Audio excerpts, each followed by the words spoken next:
Happy 4th of July, YouTube community. Welcome back to the Mr. Winslow channel. I am Mr. Winslow, your host, and today we are going to be tackling a subject of celebration.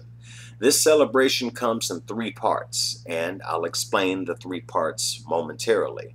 Number one, we must celebrate the 235th anniversary of the United States of America. Just think, in 1776, there were men who got together, signed the Declaration of Independence, and waged war against a British Empire that wanted to tax us with our representation. The effects of that Revolutionary War still ring true to this day, and we celebrate American independence this 4th of July 2011.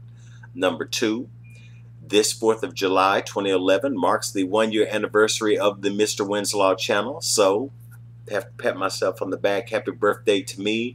And number three, we are going to celebrate Blackness Is. Yes, there was a video blog that I did earlier entitled Blackness Is, but this is Blackness Is Part 2. And this shall focus on Black history is American history. Now, the reason I say this is not to be racist at all. I am just giving credence to my race as an African American. I do not look down on white people. I do not look down on yellow people. I do not look down on any person. As an African American, I do realize that I am a very beautiful thing. Those like me are very beautiful things. We may not have the same education, but nonetheless, as I go into this video blog, you'll see why I have that type of respect and admiration for the African American community.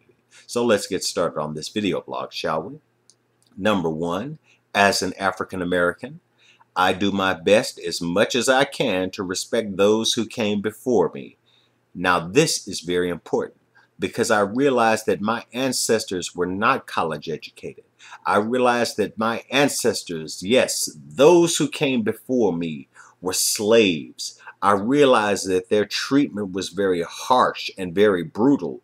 Simply because they existed, they were shunned, they were hated, yet they survived.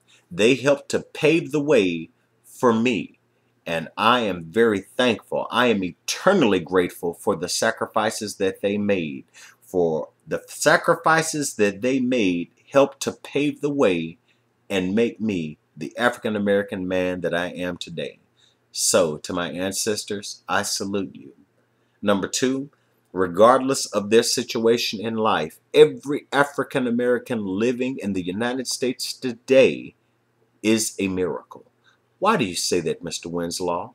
Surely you don't count the ones that are selling drugs and breaking into people's houses and doing all kinds of other ill-mannered things. No. They will realize the error of their ways. I'm not applauding the evil that they do.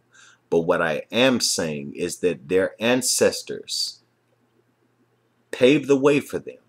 Their ancestors were the ones to take those lashings. Their ancestors were the ones who barely escaped lynching, but nonetheless, they survived. They helped to pave the way, and now their offspring are the ones that are reaping the rewards. Now, whether their offspring recognize the goodness that comes from the rewards they're reaping or not, nonetheless, they are a miracle.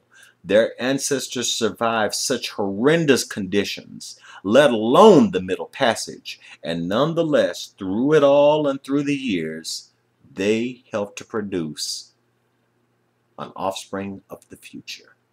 That is a beautiful thing. That is why Mr. Winslow is saying that they are miraculous. And number three, I had to realize this through a lot of living. I had to realize this with prior experience. The number 3 point is one that I'm sure is going to ring true for so many people, black and white. It reads that everybody white ain't your enemy, just like everybody black ain't your friend. This is so very true. A very wise man by the name of George Edwards, God rest his soul, told me this back in the fall of 1991. This is so true. There are some people that are so pro-black that they don't see anything else. And like the saying goes, everybody white ain't your enemy and everybody black ain't your friend. This pays credence to the enemy within. A lot of times, the ones who will inflict the most pain and most destruction upon you are not the ones outside of your race or not outside of your inner circle, but the very ones that exist within your inner circle, the very ones that operate inside of your race. So definitely keep that in mind. Everybody white ain't your enemy or isn't your enemy, just like everybody black ain't or isn't your friend. This is very true. This sets the stage for you to realize as an African American or even as a person that you must take people for what they are. You should be able to look at that person and either affiliate yourself with them because you have judged them from the content of their character, or avoid them because they mean you nothing but trouble. This is so very true that it rings throughout the ages. Yes, we saw this with Dr. Martin Luther King Jr. He was the one who coined this phrase, and he is the one that coins the phrase then, and it rings true to this day, and it shall ring true in the days ahead. In closing, YouTube community, Mr. Winslaw is not a racist. Mr. Winslaw is not prejudiced. Mr. Winslaw does not believe that the African American race is godlike and everybody else is subject to us being gods. No, I do not believe that at all. I do believe that there are problems in the black community, and I also believe that if we reflect on our past, work wisely in our present, and anticipate our future, things will be a whole lot better for us. This is the second and final part of Blackness Is. Remember that Black history is American history, and until next time, YouTube community, have a fabulous 4th of July, and God bless.